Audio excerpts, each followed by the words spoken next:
శ్రీ ప్రణవపీఠం గుడిబడి. ఆలయానికి వెళ్ళి సమ్మార్జనం చెయ్యండి. మార్జనము అంటే తుడుచుట, సమ్మార్జనం అంటే శ్రద్ధతో తుడవడం. అంటే గుడిబడి వాళ్ళు చేస్తున్న పని అది. ఆ గుడిబడి అనే కార్యక్రమం అందుకనే ప్రత్యేకంగా పెట్టించాను. సుస్పష్టంగా రామసుడు ఏమన్నాడు, ఆలయానికి వెళ్ళండి, శ్రద్ధగా తుడవండి. అలా తుడిచినటువంటి వాళ్ళు ఉన్నారే, శివపురం ప్రాప్య తేవై శివపురం ప్రాప్య జగద్వంద్యాహ భవంతి చ. కైలాసానికి వెడతారు, భూలోకంలో ఉన్నప్పుడు జగత్తులో అందరి చేత కీర్తింపబడతారు, జగద్వంద్యులవుతారు, అందరి యొక్క నమస్కారాలు అందుకుంటారు, మిమ్మల్ని భక్తులు తలుచుకుంటారు. ఇహం పరం రెండూ ఇస్తుంది. ఆలయమును విడిచిపెట్టకుండా నెల్లాళ్ల పాటు తుడిచినటువంటి వాడు మహా ఐశ్వర్య సంపన్నుడవుతాడు. తిరుగులేని ఆయువు లభిస్తుంది, సంపద లభిస్తుంది, కీర్తి లభిస్తుంది. ఇసుకలో రాసిన రాత చేత్తో ఇలా తుడిస్తే అవుతుంది, రాత అంతా చెరిగిపోతుంది.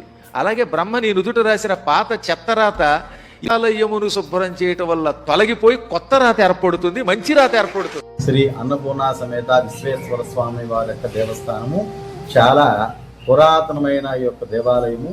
ఈ యొక్క దేవాలయము పురాతన నుంచి కూడాను ఈ యొక్క కృష్ణానది యొక్క నడిబొడ్డున ఉన్నది. పూర్వకాలంలో మా యొక్క తాతగారి హయాంలో కృష్ణానది పక్కనే ఉండేది. రాను రాను ఆ కృష్ణానది యొక్క ఒడవడికి ఆ గుడి పడిపోవడం జరుగుతోందని చెప్పి ఈ యొక్క గ్రామస్తులు నిర్ణయించి ఈ యొక్క దేవాలయాన్ని 1936లో ఈ యొక్క దేవాలయాన్ని ఇక్కడ నిర్మించడం జరిగింది. అలాగే ఈ యొక్క ఇటువంటి పురాతనమైన ఈ యొక్క దేవాలయంలో ఎవరైనా సరే భక్తులు మనోభావాలు చక్కగా మనస్సుతో ఏదైతే కోరిక కోరుకుంటారో ఆ యొక్క కోరిక ఆ యొక్క స్వామి వారు అనుకరిస్తారు. ఎవరితో కనుక భక్తి శ్రద్ధలతో ఆ స్వామిని వేడుకుంటారో ఆ యొక్క భక్తులకి ఈ యొక్క స్వామి వారి యొక్క కరుణా కటాక్షాలు కలుగుతాయని తెలియజేయడం జరుగుతుంది.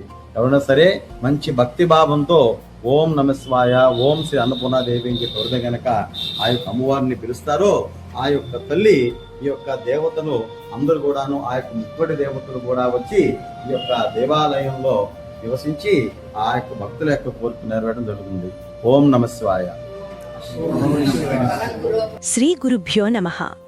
విజయవాడలోని గొల్లపూడి ప్రాంతంలో వెలసిన పవిత్రమైన శ్రీ కాశీ విశ్వేశ్వర స్వామి వారి దివ్యక్షేత్రం 2026 ఫిబ్రవరి 8వ తేదీ ఈ పవిత్ర క్షేత్రంలో భక్తి సేవాభావం కలిసిన ఒక మహత్తర కార్యక్రమం జరిగింది.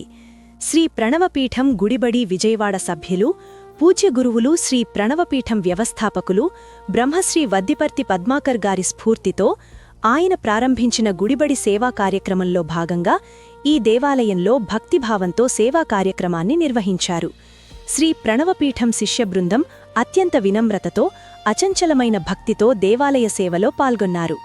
దేవాలయం లోపల పేరుకుపోయిన ధూళి దులిపి, ఊడ్చి, కడిగి పరిశుభ్రంగా మార్చారు.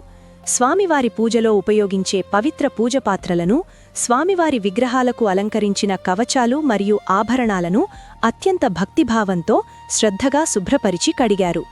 దేవాలయ ప్రాంగణం మొత్తం ఊడ్చి, కడిగి పరిశుభ్రతను ప్రతిబింబించేలా తీర్చిదిద్దారు. నవగ్రహ మండపంలో పేరుకుపోయిన నూనె మలినాలను పూర్తిగా తొలగించి అద్భుతంగా శుభ్రం చేశారు. అలాగే ధ్వజస్తంభాన్ని కూడా భక్తిభావంతో శుభ్రం చేసి దైవసేవకు మరింత మహిమను చేర్చారు. ఈ సేవా కార్యక్రమంలో పాల్గొన్న గుడిబడి విజయవాడ శిష్య బృందం తమ సమయాన్ని, శక్తిని పూర్తిగా అర్పించి అత్యంత భక్తి శ్రద్ధతో ఈ మహత్తర సేవను నిర్వహించారు. ఇలాంటి సేవలు దేవుని అనుగ్రహాన్ని మాత్రమే కాదు, మనసుకు శాంతిని, జీవితానికి పుణ్యాన్ని కూడా అందిస్తాయి. ఈ గుడిబడి సేవలో పాల్గొన్న శ్రీ ప్రణవపీఠం శిష్య బృందం అత్యంత భక్తి నిబద్ధతతో ఈ మహత్తర సేవను విజయవంతంగా పూర్తిచేశారు. ఇలాంటి సేవా కార్యక్రమాలు మన సంస్కృతిని కాపాడటమే కాకుండా మనలోని ఆధ్యాత్మిక చైతన్యాన్ని మేల్కొలుపుతాయి. గుడిబడి సేవలో భాగస్వాములవ్వండి. మన ఆలయాలను పరిశుభ్రంగా, పవిత్రంగా ఉంచుదాం. భక్తితో చేసిన ప్రతి సేవ భగవంతునికి చేరుతుంది. 15వ తారీఖు శివరాత్రి సందర్భముగా మన గుడిబడి కార్యక్రమం సందర్భముగా ఈ యొక్క శివరాత్రి పర్వదిన సందర్భముగా ఈ యొక్క దేవాలయాన్ని శుభ్రపరిచి మన గురువర్యులు తిరుపతి పద్మాకర్ గారి యొక్క శిష్య బృందంతో ఈ యొక్క దేవాలయం శుభ్రపరచడం జరిగింది.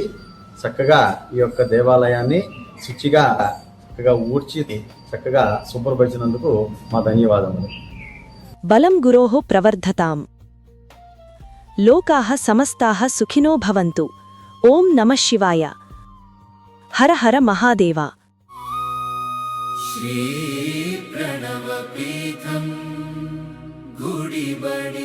ఓంకారం ఓంకారం